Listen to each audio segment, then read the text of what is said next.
The train doesn't stop for grief. You learn that at dusk, standing beside the tracks with nothing but a comb box in your hands and wind clawing at your sleeves. It barrels past in a rush of soot and steel, eyes in every window, but none looking at you. A whistle screams once, not for warning, not for mourning, just because it always does. You don't wave. You hold the box tighter.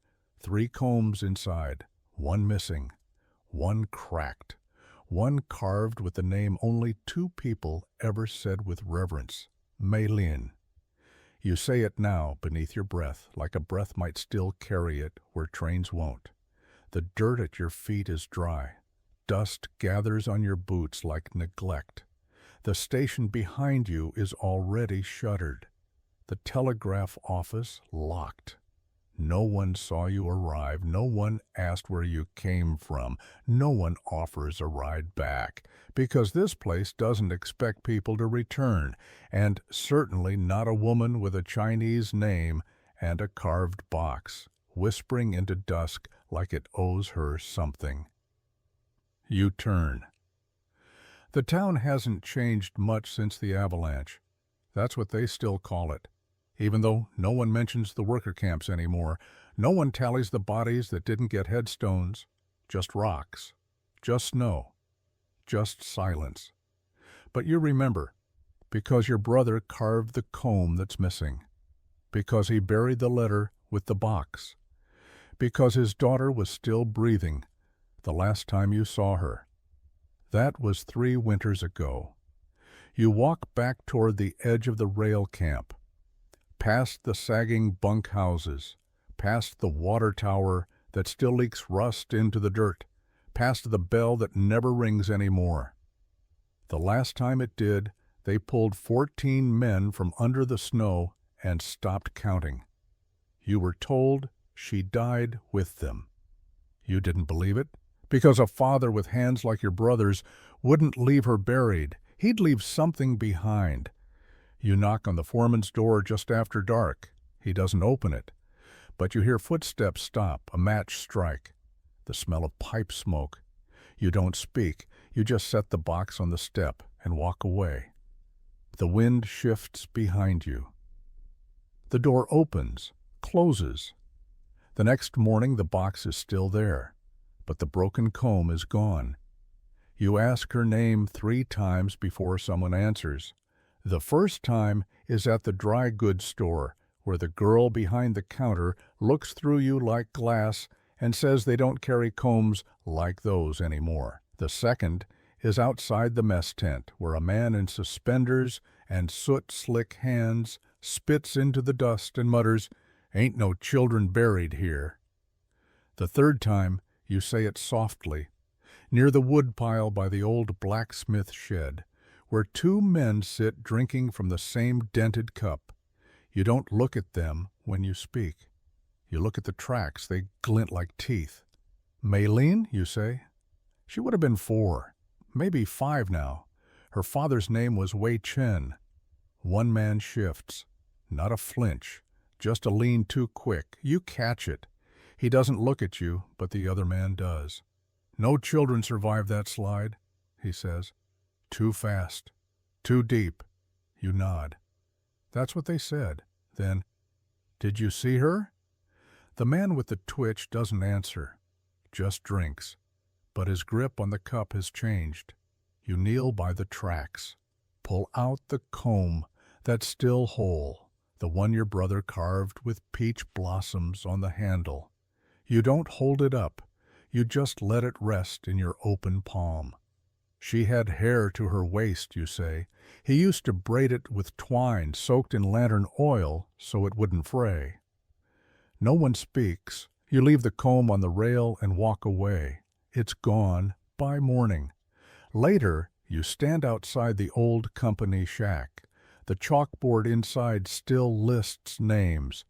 You run your fingers across them. So many faded lines, so many initials where full words used to live, and there, faint but still there, under Chen W., a note scrawled in smaller hand, "Daughter M." No last name, no age, just an initial. You whisper her name again. Malin. A gust of wind answers, carrying soot, and somewhere beneath it, a scent you haven't smelled in years. Jasmine. You turn, but no one's there, only coal smoke. And a comb box that no longer holds everything you remember. The rail office smells like ink, dried sweat, and decisions made by men who've never held a child. You wait at the front desk for nearly an hour. No one acknowledges you. So you step around the counter, past the chart of rail mile markers, past the clock that hasn't chimed since autumn, past the battered tin can labeled "Nails Used," and into the records room. You don't ask permission, because names that vanish don't come back by request, only by insistence. Inside, the air is cooler, dustier, paper-walled silence. Stacks of ledgers crowd the shelves, each spine labeled by month, year, and the name of whichever white man was supervisor at the time. You run your fingers across them, careful not to smudge the old ink. December, year of the avalanche. You pull the book free. It creaks open like a reluctant witness. Inside, lists of names, rows of numbers, tiny notations for work shifts, supply rations, deductions. You scan page after page, then you find it. Chen Wei, tool team, tunnel crew. Beside his name, a mark, a circle with a cross through it, the symbol for missing. Not dead, just lost. Below it, written in smaller, tighter handwriting, almost hidden beneath a crease in the page, +1 dependent, sick. You blink. You turn the page. Another entry, weeks later. Chen W., no contact. Depren, presumed perished. But there's no burial note, no mention of recovery. You whisper aloud, she wasn't in the ground.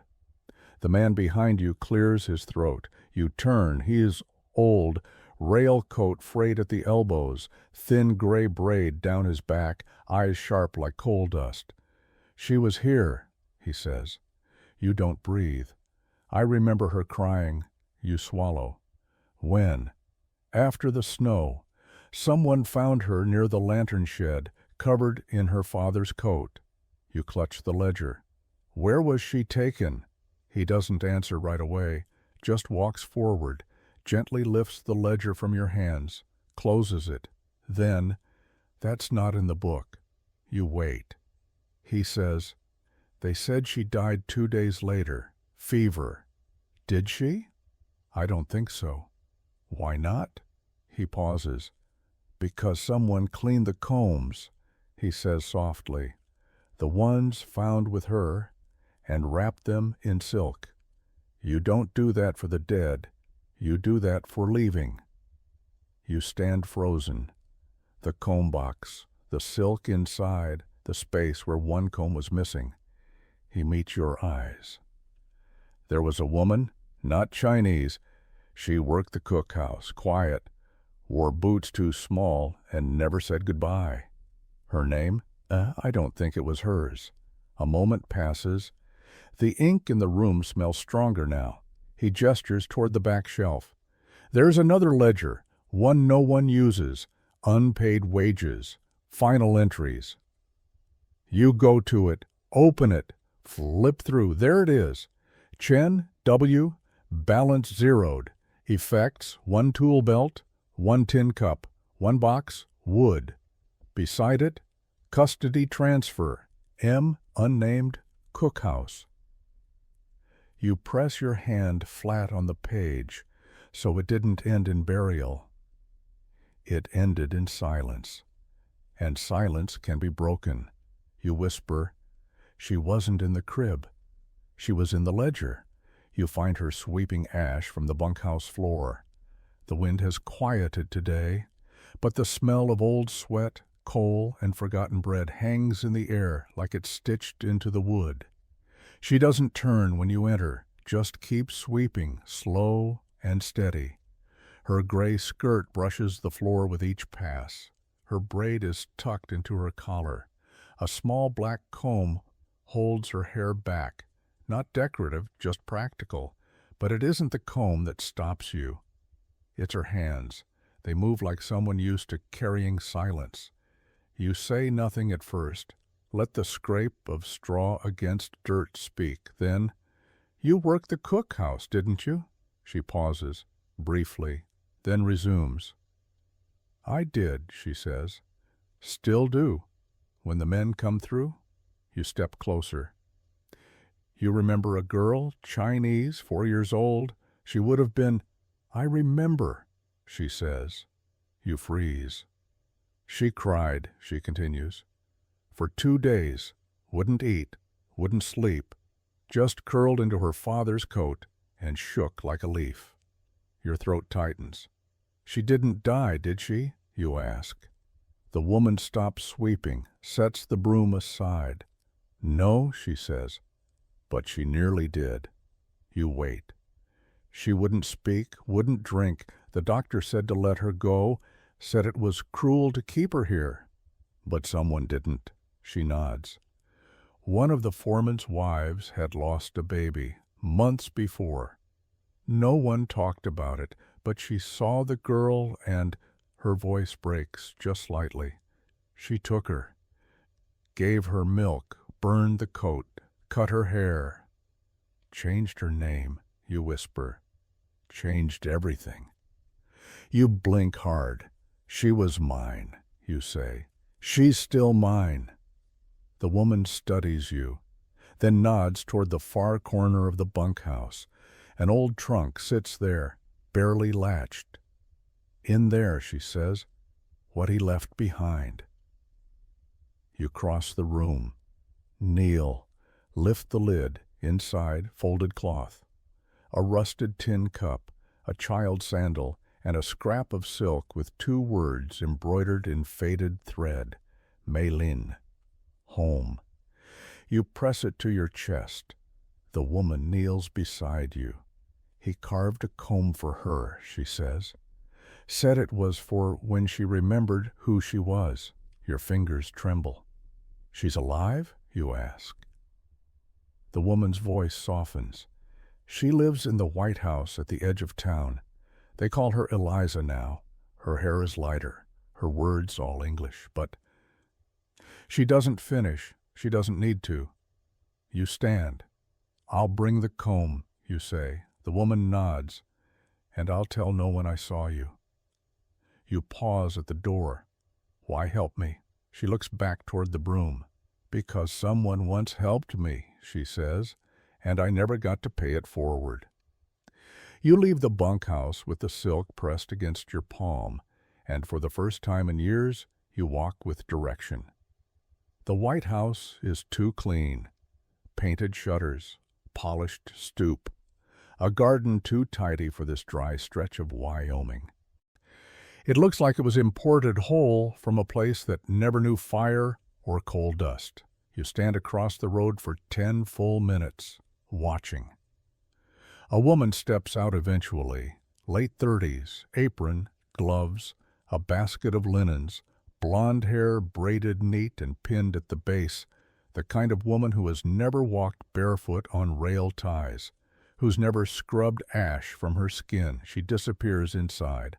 A moment later, a child runs across the front room, quick, slippered feet, a flash of dark gold hair, then gone. You move after dusk, not to the house, to what's behind it. The old furnace shed, half rotted, no longer used. But in towns like this, the past isn't erased. It's just pushed to the edge.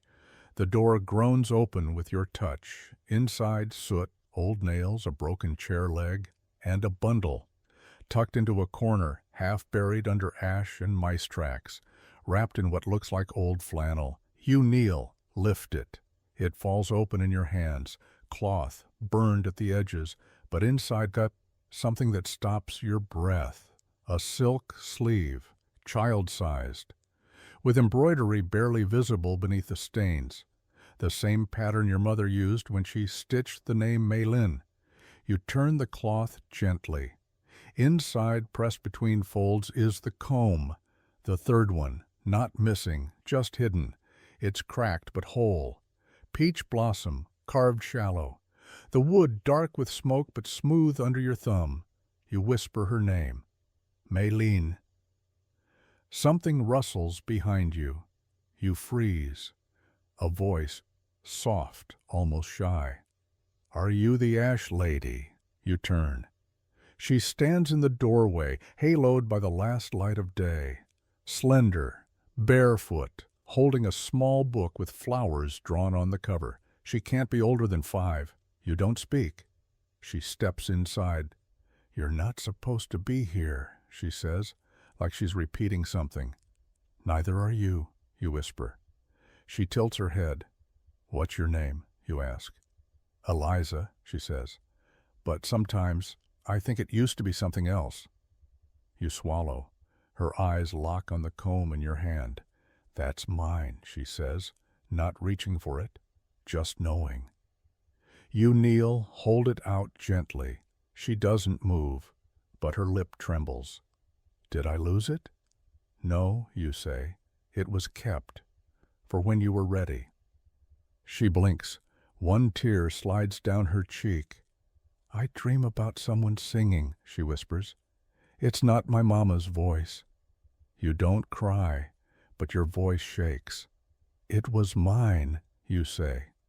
She steps closer, takes the comb, turns it over in her small hands, then looks up at you. Can you stay? Your heart stutters. I can't take you, you say softly. Not yet, but I can wait, and you can remember. She nods once, like it's enough. You wrap the sleeve around the comb again and press it into her hands. Keep this, you say. It's carved with your name. Even if no one else says it, you can. She hugs it to her chest, then runs back toward the house. Doesn't look back. You stay in the shed until the light dies. Then you whisper into the soot. She's not lost. She was hidden. You open the box that night, back in the boarding house you paid for, with coin and questions. The latch clicks like a breath let go. Inside, the 2 remaining combs lie where you placed them days ago, one whole, one split at the spine. The third, the one Maylin held, is gone now, given, placed into her hand like memory carved from wood. You trace your fingers over the lid. Your brother's carving runs edge to edge. Not words, not figures, just a mountain, steep, jagged, reaching toward a moon that's barely more than a crescent. He always said the moon was a promise. Even when it disappears, it always returns. You whisper, you kept your promise. Then close the box, but not the ache, because what do you do after you find a child that doesn't know you? What do you do when she dreams of your voice but can't place your face? The fire crackles low beside your bed. You stare at the ceiling. Sleep doesn't come, but memory does. You remember the last time you saw your brother? His hands were wrapped in gauze. The tunnel had collapsed, and he dug men out barehanded. He said, "They think we were made to work, but I was made to leave something behind." That something wasn't the box. It wasn't the combs. It was her. You think of Eliza Maylene, holding the carved wood like it was part of her skin. You think of her saying, "Stay." You think of her stepping into the dark with silk pressed to her chest. Then the next morning, something shifts. A knock at the door. You open it. A boy stands there, no more than 10, breathless. "Said to give you this," he pants, handing you a note from the house near the station. He runs before you can ask more. The note is thin, ink smeared at the edges. You unfold it. She wouldn't sleep, asked for the box. She said your name without knowing it. I don't know what I'm supposed to do, but I think you do. M. The bottom of the page has a faint mark, an ink smudge that looks like a half moon. You sit down, place the box in your lap. And this time, when you open it, you don't think about what's gone. You think about what still fits inside. A name, a note, and the breath between memory and recognition. Outside, the train whistles, but it doesn't move, not yet, as if waiting for something or someone to board. You find the foreman behind the tool shed, sharpening a pickaxe that hasn't seen real use in years. The wind scrapes dust across the parade, but he doesn't flinch. Just works the blade slow, steady, as if the metal deserves gentleness. You don't approach right away. You watch the curve of his shoulder, the way his thumb slides along the shaft before he brings stone to edge again. Then, when the moment settles, you step forward. Chenway's daughter is alive, you say. He stops. The silence between you doesn't feel empty. It feels like a door waiting to be closed or opened. He doesn't look at you, just sets the pickaxe down. How'd you find out? He asks. She remembered the comb, you say, and someone kept silk that belonged to her. He grunts. Wasn't supposed to last this long. The lie? The forgetting. You study him. You knew. I did. Why didn't you speak? He finally turns to face you. His eyes aren't cruel, just tired. She was left at the cookhouse. No name, no one claimed her, that's what I was told. After the avalanche, everyone was looking for someone to blame, or something to bury. So, you buried the truth. I buried the record. You stare. He says, that ledger you found, I kept it, not out of guilt, out of fear. You whisper, fear of what? He hesitates. Then, fear that she'd remember. She did. He doesn't answer. You reach into your coat, pull out the comb box, open it, hold it out. I want you to see what he left, you say. So you know what you tried to erase. He looks inside. The carvings, the silk, the weight of something small that never stops echoing. Then, softly, you speak in Mandarin. You cannot bury a seed. The words land heavier than the box. The foreman looks down.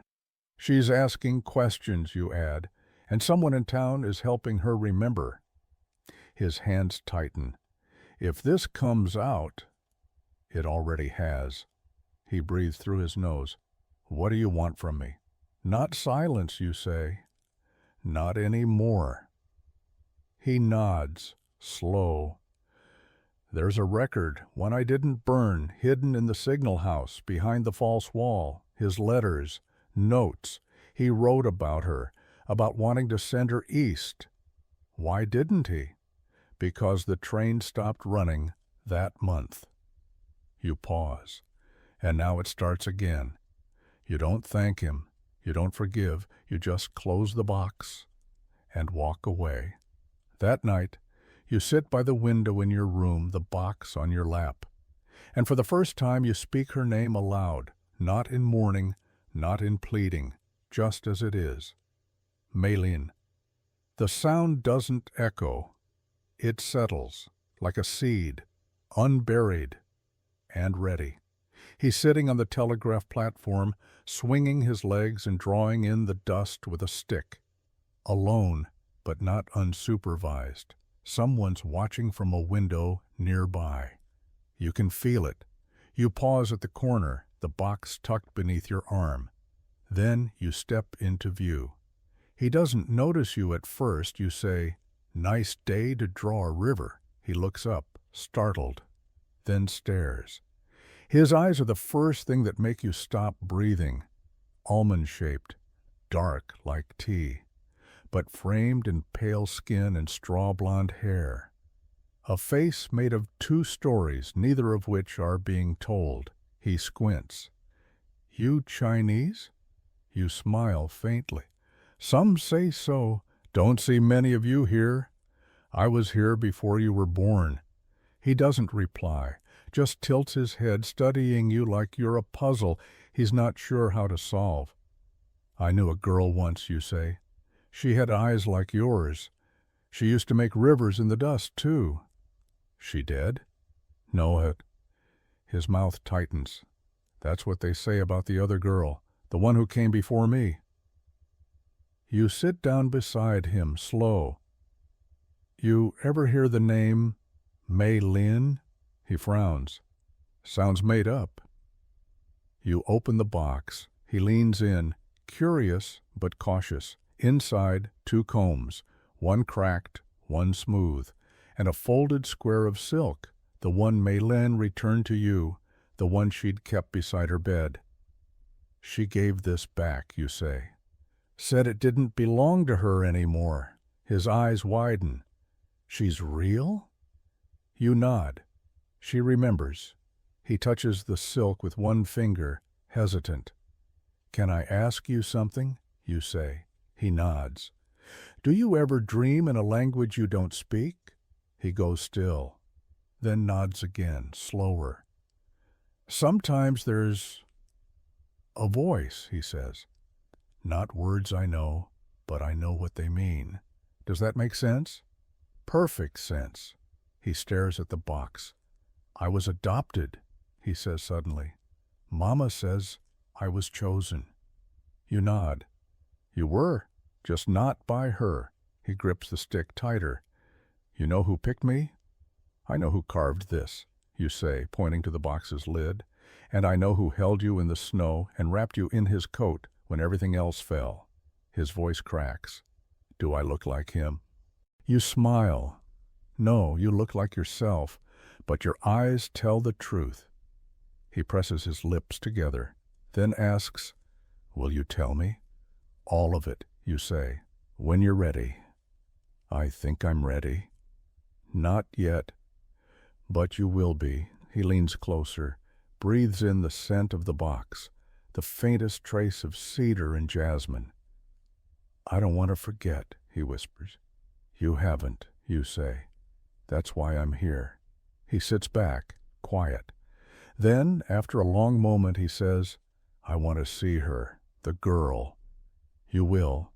He nods, then stands, looks at you, then says, Don't go yet. You don't. You just close the box gently, place it on your lap, and wait beside him as the wind shifts, as the dust swirls, as something long buried begins to unearth itself between the swing of a child's legs and the opening of a name. The White House smells like starch and fear. You know the scent the moment you step inside, not because it's obvious, but because silence has a weight when it's been kept too long. She meets you in the parlor, the woman. She doesn't wear gloves today, but she holds a handkerchief like it's armor. You've been speaking to Eliza, she says. She spoke first. She's a child. She remembers, you reply, in ways you never asked about. The woman flinches. She's trying to appear composed, but her knuckles are pale from clenching the fabric. You place the comb box on the table between you. She looks at it like it might burn her. I know who brought her to you, you say. She swallows. I didn't steal her.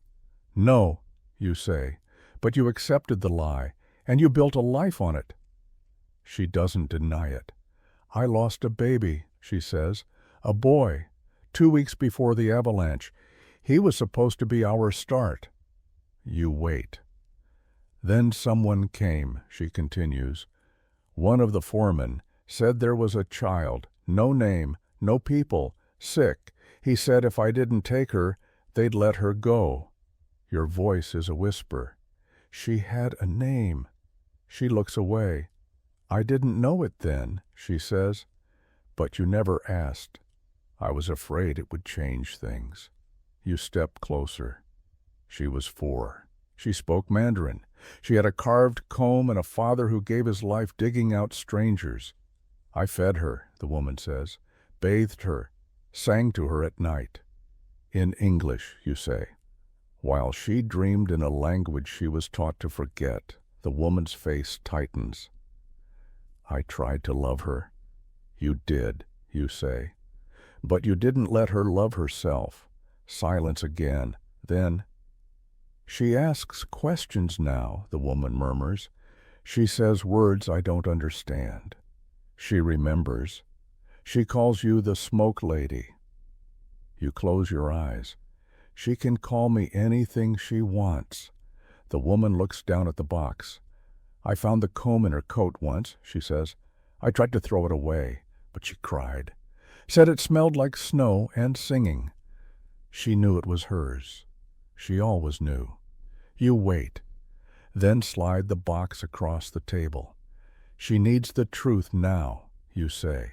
Not the story you built, but the one she never got to finish. The woman lifts the lid. Her fingers tremble. She loved bread with sweet cream. She whispers. I thought I gave that to her, but now I think she remembered it. She did. The woman finally looks up. What happens now? She decides.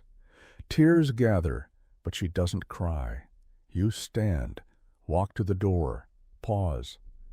She was never yours, you say, but she doesn't have to lose you, not if you tell her everything. Outside the wind shifts, and inside the box is open, not as evidence, but as offering. He finds you at the well, late afternoon, dust rising in curls behind his boots, a freckled nose, fingers stuffed in pockets, hair messy from running, or maybe from not caring. He stops short when he sees you. You nod. Say nothing. He shifts, scrapes one foot in the dirt, glances at the wooden bucket. Is it true? He asks. You let the rope creak down into the dark. Depends what you're asking. That I wasn't born here, that I had a name before Eliza. You don't look at him. Not yet. I can't answer that, you say. Only you can. I don't remember. That doesn't mean it didn't happen. The bucket hits water. You reel it up, slow. He steps closer. Why do I feel like I'm missing something? You hand him the bucket. Because you are. He sets it down carefully. I thought family was about who fed you, who tucked you in. It is. Then why does this hurt? You meet his eyes. Because something inside you knows love shouldn't come with a lie. His face hardens, not angry, confused. She said she saved me. She did, you say, but she also erased you. He blinks. Did my father love me? You nod. Enough to carve combs and bury silk, enough to keep you wrapped in his coat when the mountain fell. He swallows. And my mother? You hesitate, then. I was there the day you were born. I held your mother's hand. His mouth opens, closes, opens again. But I'm not. You're not a secret, you say. You're a story someone was too afraid to tell. He looks down, kicks at a pebble. I talk to myself sometimes, in words I don't understand. Keep doing that, you say. It's the part of you that remembers. He stares past you toward the hills. Does she want me back? Your past or your people? He shrugs. Either. She wants you to choose, not to be chosen. He nods slowly, then pulls something from his pocket. It's the broken comb. She gave it back, he says. Said I'd know what to do with it someday. You touch the edge. You will, you whisper. He puts it back in his pocket. I don't hate her, he says. I know. But I don't know if I love her either. That's because you haven't met yourself fully yet. He takes that in, then says, Will you walk with me? You nod. Together you head down the path. No destination, just movement. Because sometimes before you can return, you have to unlearn the version of yourself someone else wrote. and he is ready, not to be given back, but to be reclaimed. The station is nearly empty, just the sound of a broom scraping wood, a dog sleeping beneath the bench, the whistle from the hills that hasn't meant anything in years. He stands beside you, small shoulders straight, one hand gripping the edge of his coat, the other resting in his pocket, fingers curled around the broken comb like it's more than memory, like it's armor. You watch the platform together. Neither of you speaks until he does. I dreamt last night. You glance at him. She said my name, he adds. Not Eliza, the other one. Maylin, you ask gently. He nods. In the dream, she wasn't a girl. She was older. She sat on a porch and braided someone's hair. You don't answer. He continues. There was a song. I didn't understand the words, but I knew when it ended. You say, dreams are stories the body remembers when the mind forgets. He nods like that makes sense. You step back, sit on the bench. He joins you, pulls out the comb, studies it. Why is it broken? He asks. Because your father carved it in a hurry, you say, after the snow started, before they pulled the rest of the tunnel down. He turns it in his hand. It looks like me, he whispers. You blink. Not the shape, he clarifies, but the crack, like something tried to erase it halfway through. You don't respond, he says, but it still holds. And that breaks you, just a little. You reach into your bag and pull out the box, open it. Inside, the silk, the second comb, a folded letter your brother wrote but never mailed. You offer it to him. He hesitates, then takes it. Doesn't open it, just holds it to his chest. The train horn moans in the far distance, too far to matter, but near enough to promise. He asks, what happens if I go? You won't forget, you say, because forgetting isn't the same as leaving. He frowns. Leaving where? That's the part you decide. He breathes deep, nods, then, quietly, slips the comb into his pocket, the silk beside it. You both rise, walk away from the tracks, not toward the White House, not toward the boarding house, just forward. At the crossroads he pauses. I don't know who I'll be tomorrow, he says. You reply, then be someone who carries the truth, even if your name changes. He nods and walks down the opposite road, comb warm in his pocket, letter tucked into the lining of his coat. Not a runaway, not a returned, just a child beginning to choose. The whistle blows at noon, and nothing moves. The tracks groan, but no engine rolls forward, no dust kicks up, no men call out orders or load crates onto flat cars. People gather on the platform. Not to leave, not to arrive, just to listen, because it's not the train that made them come. It's the quiet that followed. Inside the station, the agent fumbles with the telegraph. Message half-tapped, fingers stiff. Why the delay? Someone asks. He doesn't answer. Because no one sent word, because there's nothing on the schedule, because something deeper than steel or ink is at work today. You stand on the far side of the yard, beside the telegraph pole, where Maylin once drew rivers with her toe. The boy stands beside you. He doesn't flinch as the townspeople murmur. Should I be afraid? He asks. You shake your head. Truth doesn't bring fear, you say, just echoes. Someone from the town council approaches the conductor, flustered. There's no reason to halt, he hisses. We've got freight to move. The conductor removes his cap. There's a reason, he says, just not one you've written down. He steps aside and points. The boy walks forward, not quickly, just deliberately. He climbs onto the platform, opens the box in his hands, pulls out the letter, not to read but to show. People lean closer, but no one speaks because they see it now, the name, the handwriting, the carved seal of a man buried down 3 winters back and erased from every payroll but never from the story. Someone in the crowd gasps. The woman from the White House steps forward. She doesn't speak either, just kneels before the boy and places her hands on the comb in his pocket. He lets her. She stands, turns to the crowd. "This is Malin's brother," she says. "This is who he always was." There is no cheer, no protest, just stillness, as if the earth itself has paused to hear a name returned. The boy looks at you, then lifts the comb high and says simply, "I am not a secret." The wind shifts. The telegraph clacks again. This time, a single word sent west. Halted. You don't smile.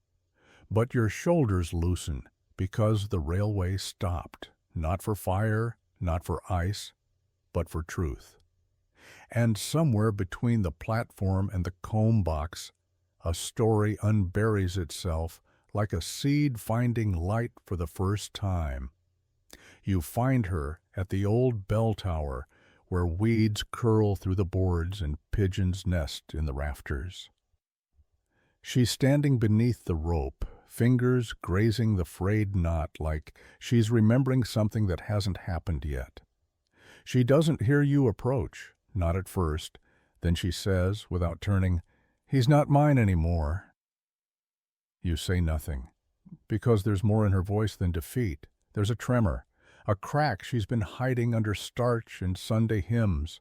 She turns, eyes red, shoulders squared like a woman who's buried too many things, with names she never knew how to say aloud. "I didn't steal him," she says. You nod. "I know. But I didn't ask questions either. I didn't want to know." You step closer. "The foreman, he brought him wrapped in flannel, said he'd been left, that no one claimed him, that no one wanted him." You flinch. "He had a fever," she continues. "Didn't speak for days. When he finally did, he called me Mama." Her voice breaks. "And I let him." You reach out. She takes your hand. "I should have told him. He knows now. It's not the same," she whispers. "No," you agree, "but it's not too late." She looks toward the churchyard, where a cross leans sideways beside a stone with no name. "I had a child once," she says. "He lived 2 hours, never cried. I buried him in the far corner where the earth stays warm." You hold her hand tighter. "I was empty after that, not just in body, in sound. Then this boy, he filled that silence." You breathe with her. "He's not angry," you say. She laughs, dry. "He should be. He's choosing." She nods. "I made him white," she says, "but his dreams weren't." You release her hand. "He's allowed to be both, or neither, or something new." She wipes her eyes, then pulls a chain from her collar. A small token dangles at the end, a bead of jade, cracked. "I found this in the lining of his coat the day he came," she says. "I didn't know what it was, but I couldn't throw it away." You lift it gently. "He'll want this." She nods. Then, with a breath that sounds like breaking and healing all at once, she says, "I loved him, just not honestly." "That's more than most," you say. You leave the tower together, the jade between you, and as the sun dips behind the hills, the bell above doesn't ring, but it sways, soft, like something long hung but never forgotten, like a name waiting to echo again. The boy waits by the tree where the tracks fork, one path curling toward the canyons, the other east toward the river. He holds the comb box like it weighs more than it should. Inside he's placed everything: the broken comb, the silk square, the jade bead, and the letter, now unfolded, smoothed flat, with your brother's handwriting visible like ghost ink. You sit beside him, say nothing at first. The quiet is different today, not heavy, not cold, just full. "I didn't think I'd feel it," he says finally. "The remembering." You wait. But when I touched the bead, something opened. He opens the box slowly, points at the jade. "I used to press it into my cheek when I couldn't sleep," he whispers. "Didn't know why." You nod. "That was him," you say. "That was your father." The boy's lips tremble, and then he cries. Not a child's cry, not loud, just silent weeping, cheeks wet, shoulders shaking. You let him. Let him cry into the box. Let him cry into the weight of a name returned, a truth unburied, a silence finally broken. When the storm inside him eases, he looks up, eyes rimmed red. "I don't know which name is mine." "Wah," he says. "They both are," you reply. "Eliza was a shelter. Melun is a root." He wipes his nose, closes the box. "I want to keep both," he says. You smile. That's allowed. He leans against your arm, doesn't speak, just breathes, slow, steady. Then, almost shy, "Will you stay a while?" You nod. "I'll stay." He opens the box once more, takes out the broken comb, holds it up to the light. "I'm going to fix this," he says, "not because it's broken, but because it held on anyway." You reach into your coat, pull out the last thing, a small envelope, inside a photo, a rare one, faded, framed in a rail camp. His father squinting into the sun, holding a tiny girl with eyes just like his. You place it in the box. He stares, then places his hand over it and closes the lid. The sun lowers behind the ridge, the wind hushes. And for the first time since the avalanche, the box doesn't feel like grief. It feels like a beginning. Spring arrives without permission. It creeps through the boards at the station, melts the frost on the rail ties, coaxes wildflowers up through cracks no one remembers stepping over. You sit on the same bench where you first waited with the comb box, fingers tracing its worn edges, though you no longer need what's inside to remember. The boy, Malin, Eliza, son of silence and survival, sits beside you, not curled up, not small, just still. His coat's too light for the wind, but he doesn't flinch. He's learned that some chills are just old ghosts saying goodbye. The train is late. You don't mind. He watches the tracks like they might speak. Then, "Do you think they'll remember me?"